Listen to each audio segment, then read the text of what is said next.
오늘 이 말씀을 가지고 하나님의 분노라는 제목으로 은혜를 나누고자 합니다. 오늘 말씀에 신명기의 말씀에 보니까 전쟁과 약탈에 대한 이야기를 말씀하고 있는 것을 볼 수가 있습니다. 여기서 보니까 우리가 전쟁하면서 전쟁이라는 건 뭐예요? 전쟁은 죽이는 거예요. 우리가 군인이라고 말을 합니다. 군인은 뭐예요? 전투를 하기 위해서 훈련된 사람들을 군인이라고 말해요. 그럼 뭘 훈련하는 거예요? 사람을 죽이는 훈련을 하는 거예요. 물론 나라와 민족을 위해서 그는 민족을 보호하고 나라를 보호하기 위해서도 하지만은 궁극적인 목적은 뭐예요? 적을, 상대를 무찌르는 것이 군인이에요. 근데 전쟁이 일어나면은 전쟁에서 치면은 얼마나 비참한가 우리는 6.25를 통해서 잘 알 수가 있을 것입니다. 지금도 보면은 우리 민족들이 어떤 외부의 사람들을 놓고서는 왈가왈부하는 일들이 많이 있어요. 거기에 보면은 뭐예요? 미국 사람들이 우리에게 어떻게 했다, 일본 놈들이 우리에게 어떻게 했다, 뭐 이러면서 이야기를 지금도 회자되고 있는 모습을 봅니다. 그러면 왜 그럴까요? 우리가 만약에 전쟁이 없었더라면은 나와 우리의 민족들이 전쟁 없이 살았더라면 그런 일이 있을 수 있을까요? 없어요. 전쟁이라는 것은 그렇게 무서운 거예요. 전쟁이라는 것은 그렇게 세상의 사람들의 상처를 오래도록 남게 하는 것이 전쟁이에요. 그런데 오늘 말씀해 보니까 여호와께서 말씀을 하셨다고 말합니다. 우리 오늘 말씀 25절에 보니까 여호와께서 적군 앞에서 너희를 패하게 하시리라. 하나님이 적군 앞에서 너희를 패하게 하신다고 말씀하고 있는 것을 우리가 볼 수가 있습니다. 아니 하나님, 우리 하나님 믿는데 하나님의 아들인데 왜 적군에게 패하게 하십니까? 우리가 승리하게 해야죠. 원인은 누구에게 있다? 우리에게 있다는 거예요. 하나님은 아무리 사랑하는 자녀지만은, 아무리 사랑하는 자식이지만은 그가 잘못할 때는 가차없이 매를 드는 모습을 우리가 볼 수가 있습니다. 오늘 해보니까 오늘 우리 말씀 속에서 보면은 우리 육신의 영의 눈이 멀어졌다는 것을 말하고 있는 것을 기억하시기 바랍니다. 영의 눈이 멀어졌다는 것. 하나님을 알지 못한다는 거예요. 모든 것이 내가 내 뜻대로 된 줄로 착각하고 살아가는 거예요. 왜 그럴까요? 교만해서 그래요. 지금 우리가 현실에 처해져 있는 모습을 한번 이 성경과 비추어서 보시기 바랍니다. 오늘 말씀해 보니까 26절에 보니까 내 시체가 궁지에 있는 모든 새와 땅의 짐승들에게 밥이 될 것이니 그들이 쫓아줄 자가 없을 것이라고 말하고 있습니다. 궁지에서 모든 새들이 나와서 나를 쫓고 있는데 쫓아줄 사람이 없다는 거예요. 내 편이 없다는 거예요. 내 편이 없다는 거예요. 지금 현실이 어떻습니까? 우리는 영적인 어둠에 쌓여 있음을 인정할 수밖에 없습니다. 왜? 영으로 깨어있지 못하기 때문에, 영적으로 눈이 밝지 못하기 때문에 보지 못하고 살아가고 있다는 거예요. 보지 못한다는 것이 얼마나 어려운지 압니까? 얼마나 힘든 것인지 압니까? 창세기 19장 11절에 보니까 문 밖에 무리가 대소를 막론하고 눈이 어둡게 하니 그들이 문을 찾느라 헤매이더라. 소돔과 고모라 성이 무너지기 직전이에요. 무리들이 몰려와서 찾아온 손님을 내놓으라고, 그들과 어떻게 하겠다고, 그들을 내가 상관하겠다고 내놓으라고 외치고 있습니다. 그런데 하나님이 그들의 눈을 멀게 했다는 거예요. 눈이 안 보이게 캄캄하게 했더니까 이들이 대문을 찾느라고 헤매고 있더라는 거예요. 우리가 지금 영적인 눈이 어두워져서 대문을 찾느라고 헤매고 있지는 않느냐는 거예요. 하나님을 모르는 사람, 하나님을 믿지 않는 사람들은 말하지 말고요. 우리 믿는 사람들끼리, 믿음의 사람들의 마음속에서 영안이 열려 있습니까? 정말 하나님과 교통하면서 내가 늘 하나님의 은혜와 사랑 속에서 살면서 하나님이 나에게 주시는 말씀을 내 마음에 고백하고 그 말씀대로 따르면서 살아가고 있습니까? 그렇지 않다고 생각할 수가 있습니다. 왜 그럴까요? 조금만 우리가 눈을 크게 뜨고 한번 보시기 바랍니다. 남을 볼 필요도 없어요. 나를 보시기 바랍니다. 내 자신을 돌아보는 거예요. 내 자신을 보면서 내가 정말 하나님 앞에 내가 하나님 뜻 안에서 하나님 말씀대로 살아가고 있는가를 우리가 생각해 볼 필요가 있다는 거예요. 우리가 교회가 처음에 세워질 때, 우리 대한민국의 교회가 세워질 때 어떻게 세워졌습니까? 정말 허허벌판한 암흑 속에서 교회가 세워졌습니다. 그 당시에 교인들의 모습을 한번 보십시오. 그 당시에 신앙생활하는 그분들의 모습을 한번 상상해 보시기 바랍니다.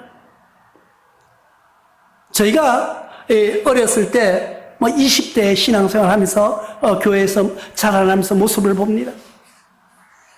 그때 권사님들은요, 그때 집사님들은요, 그때 장로님은요, 금요 철야 기도를 꼭 했어요. 금요일이 되면은요, 꼭 나와서 새벽까지 기도하는 모습을 봅니다. 그러니까 우리는 젊으니까 막 잠도 많이 오고 그러니까 가가지고 막 한다 그러는 안 가고 막 그러니까 그러다가 또 가서 어떻게 한번 앉아보면은 권사님들 기도 소리가 딱 한마디예요. 유창하게 기도하는 모습 없어요. 하나님 나를 어떻게 해주십시오. 내가 하나님 말씀대로 살려고 하는데 하나님 뜻에 좀 이런 말 한마디도 없고요. 주님 아시지요. 한마디예요. 그게 밤새도록 그 한마디만 해. 그냥 노래인지 기도인지 찬양도 아니고 하여튼 이상한 소리를 해요. 계속 한마디. 주님 아시지요. 주님 아시죠. 그걸 밤새도록 한다니까. 밤새도록. 그런데 하나님은 그 기도 소리를 들으시고 그들을 세워주셨다는 거예요. 그들을 통하여서 교회가 부흥하게 하셨고요. 그들을 통하여서 기적이 일어나게 하셨고요. 그들의 기도 소리를 들어주셨다는 거예요. 그런데 우리는 지금 얼마나 기도하라면 잘하는지 압니까? 막 아름다운 말들은 시처럼 이야기합니다.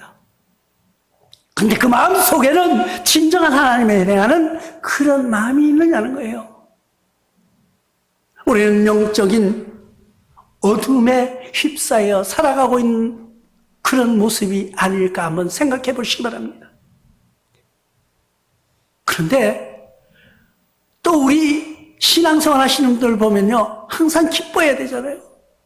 우리는 어떻게 기뻐 뛰며 주를 보게, 기뻐 뛰며 주를 본다고 하면서도 실질은 입술로는 주를 보며 기뻐 뛰겠네 하면서 찬양하면서 마음은요 항상 근심과 걱정과 불안과 공포에 쌓여서 살아가고 있어요. 그런데 그 불안과 공포가 있죠, 정말 일어나는 일들이에요. 거의 80~90%는 일어나지도 않을 일들을 걱정하고 고민하고 살아가고 있는 거예요. 그래서 우리 민족은요 한이 많은 민족이라고도 말합니다. 우리 민족은 바라보는 시점이 외국 사람들하고 틀린 것 같아요. 우리는 바라보는 그 시선이 어디를 향하여 살아가고 있습니까? 나와 여러분들은 어디를 향하여서 바라보고 살아가고 있습니까? 우리가 흔히 잘 아는 이야기가 있죠. 우산장수 아들과 집신장수 아들 이야기. 우리가 보는 시선이 그렇다는 거예요. 비가 오면은요, 집신장수 아들을 걱정하는 거예요. 그게 엄마예요. 저 비가 오는데 집신이 팔리겠냐? 엄마는 아들 걱정하는 거예요.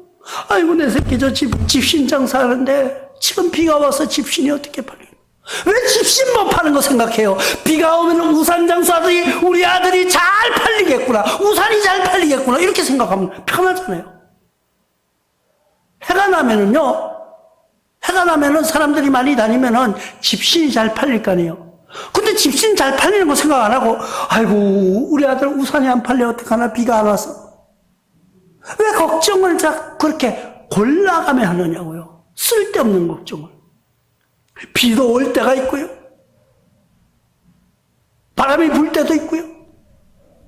우리는 그런 삶 속에서 뭐를 생각해요? 좋은 쪽으로 바라보는 삶을 살아가시기 바랍니다. 왜 실망할까요? 우리는 신앙생활하면서 실망하는 일들이 많이 있어요. 왜 실망해요? 비 오는 날 집신장수를 바라보기 때문이에요. 또 밝은 날 우산장수를 바라보기 때문에 우리는 실망해서 맨날 근심해요. 맨날 걱정이에요. 제가 그렇게 말합니다. 나와 여러분들 한번 생각해 보십시오. 우리가 만나는 사람들 이렇게 보면요, 돈이 굉장히 많은 사람도 있고요, 아주 없어서 정말 정부에 의존해 살아가는 사람들도 있습니다. 그런데 그분들을 보면은요, 예를 들어서 돈이 많은 사람은 걱정, 근심이 없을 것 같죠? 더 많아요. 이 돈 많은 것을 어떻게 할까? 이 재산을 아들에게 어떻게 물려줄까? 이걸 고민하더라고요. 왜 물려주는데요? 어차피 자식은 내보다 잘 살아요. 이 시대의 흐름 속에서 살아가는 거예요. 나와 여러분들이 한번 생각해 보시기 바랍니다. 나를 생각해 보십시오.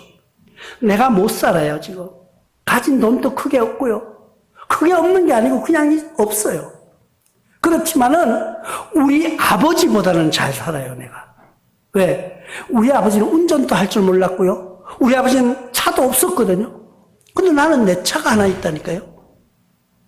내 차가 하나가 아니고 2대가 있어요. 물론 아들놈이 타지만 내 이름으로 돼가지고. 그리고 우리 아버지를 보니까 또 우리 할아버지보다는 그래도 훨씬 더 잘 사셨더라고요. 잘 사신 게 뭐예요? 우리 할아버지는 농촌에서 사셔가지고 세상의 모든 물정을 모르고 살았어요. 뭐 맛있는 것도 모르고 사셨어요.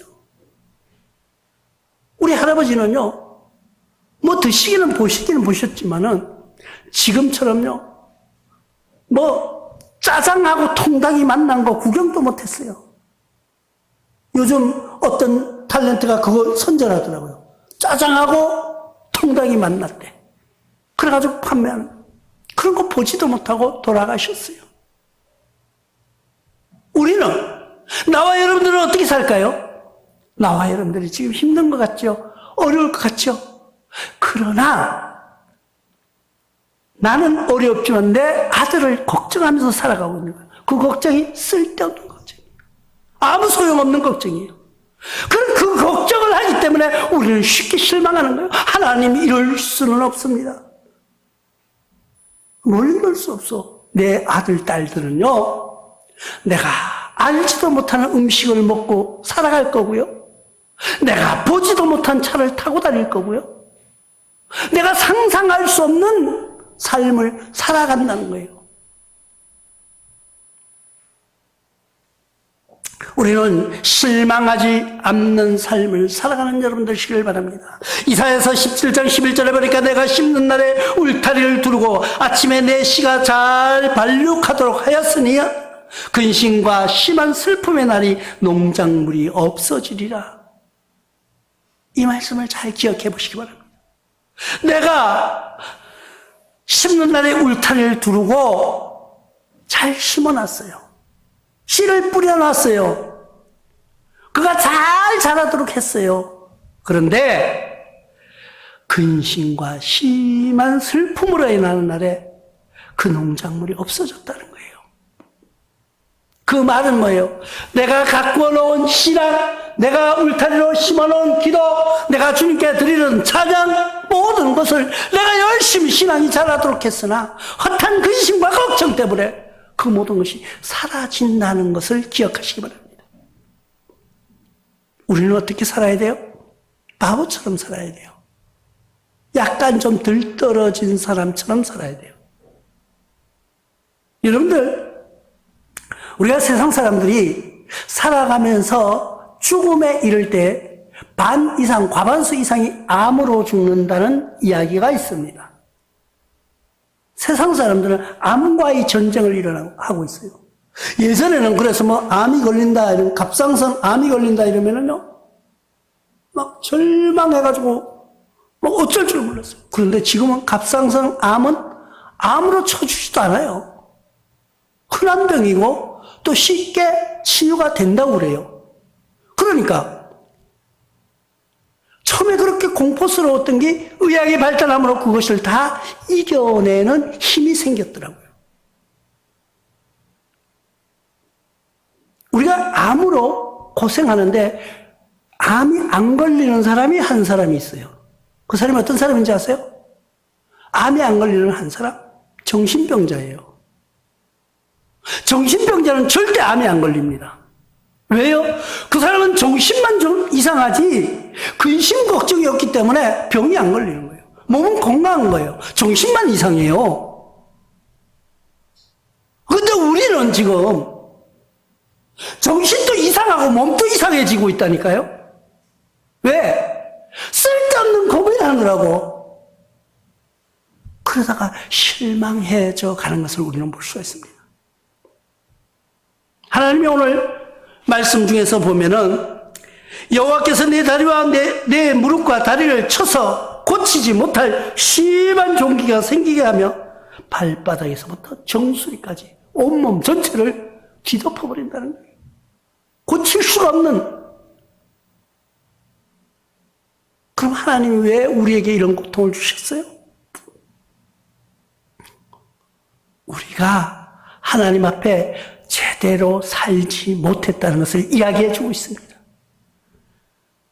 25절에 보면 여호와께서 적군 앞에서 너를 패하게 하시며 내가 그들을 치러 한 길로 나가서 그들 앞에서 7길로 도망할 것을 내게 또 내 땅의 모든 나라 중에 흩어지게 하신다고 말씀하고 있는 것을 봅니다.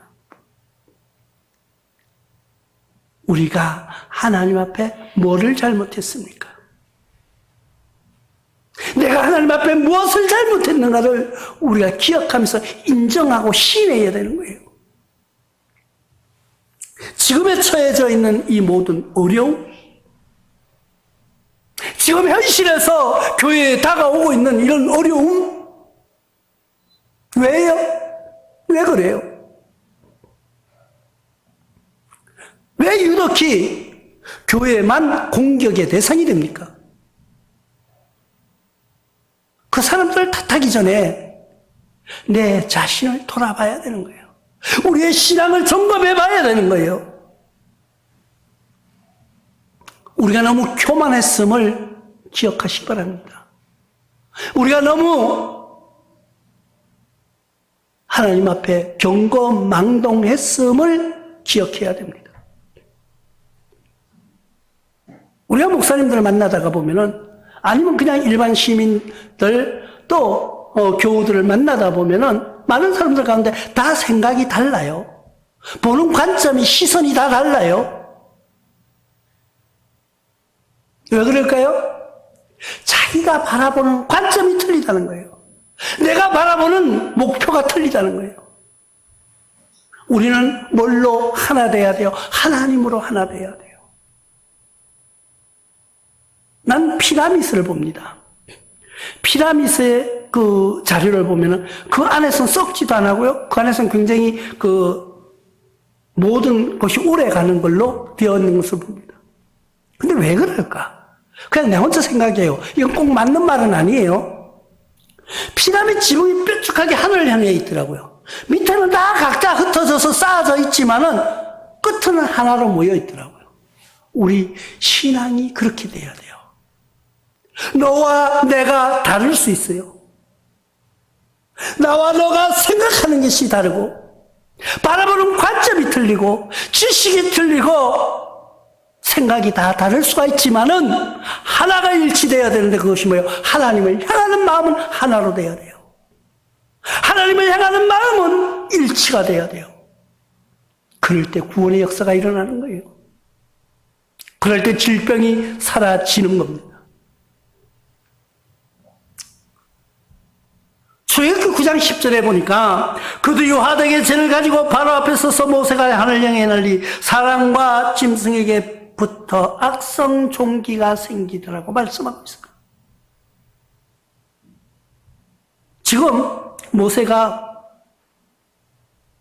왕 앞에 가서 우리의 민족을 돌려달라고 말합니다. 애굽 왕에게 가서 우리의 자녀들, 우리의 민족들을 하나님을 믿는 민족이다. 하나님 앞에서 기도하게 해달라고, 하나님 앞에 가서 예배드리게 해달라고 하니까 이 애굽 왕이 어떻게 했어요? 야, 말도 안 되는 소리 하지 마. 지금 걔들이 우리나라에 얼마나 힘을 주고 있는데, 우리 노동력이 필요한데, 지금, 걔들 돈도 안 줘도 되고, 노예로 부려먹을 수 있는데, 왜 내가 걔들을 내보내? 이러면서 안 내보내는 거예요. 그럴 때 모세가 어떻게 했어요? 화덕을 가지고 바로 앞에 서서 죄를 뿌렸다는 거예요, 죄. 죄를 뿌렸는데 하늘에 날리던 이렇게 사람과 짐승에 붙어서 악성 종기가 나더라는 거예요. 하나님 앞에 불순종했을 때 뭐 비유로 붙이고자 하는 것이 꼭 맞는 이야기는 아니지만은 행여나 우리 지금 이런 폐렴의 근원이 하나님 앞에 불순종했기에 하나님 앞에 제대로 살지 않았기 때문에 모세가 뿌린 화덕의 재처럼 날려지고 있는 것이 아닌가 우리가 한번 생각해 볼 필요가 있다는 거예요. 우리는 지금 우리가 해야 할 일이 뭐예요? 우리는 주님 앞에 무릎 꿇는 일밖에 없습니다. 나와 여러분들이 할 수 있는 게 뭐예요? 나와 여러분들이 할 수 있는 것이 무엇이에요? 우리는 고민하고 있는 모습을 봅니다. 어떤 분이 남에게 가서 도움을 청했어요. 나 지금 너무 어렵습니다. 나 좀 도와주세요. 근데 그분이 어떻게 했을까요? 그래, 힘들지? 그러면서 선뜻 도와줬을까요? 아니에요. 그 사람이 뭐라 한 줄 아세요? 가서 열심히 일해. 끝이에요.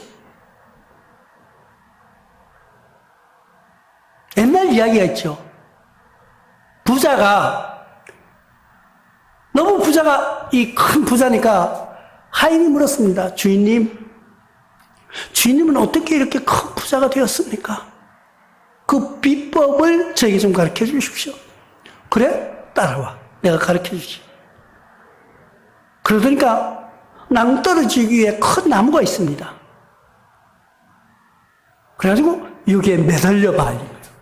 그 나무 끝에 가서 두 손을 잡고 딱 매달렸습니다. 그러니까 아니 주인님 비법을 가르쳐 달라니까요. 그래 내가 비법 가르쳐 준다니까. 한 손 놔봐. 한 손 놨어요. 아니 가르쳐 주셔야죠. 그 손 놔봐. 놓으면 어떻게 돼요? 낭떠러지기로 떨어져 죽어요. 아니 지금 내가 부자 되는 거 가르쳐 달라는데 왜 이 손을 놓으라고 합니까? 지금 이 손 놓고 한 손에 매달려 있는데 이걸 놓으면 떨어져 죽으라고요. 그러니까 바로 그거야. 바로 그거야.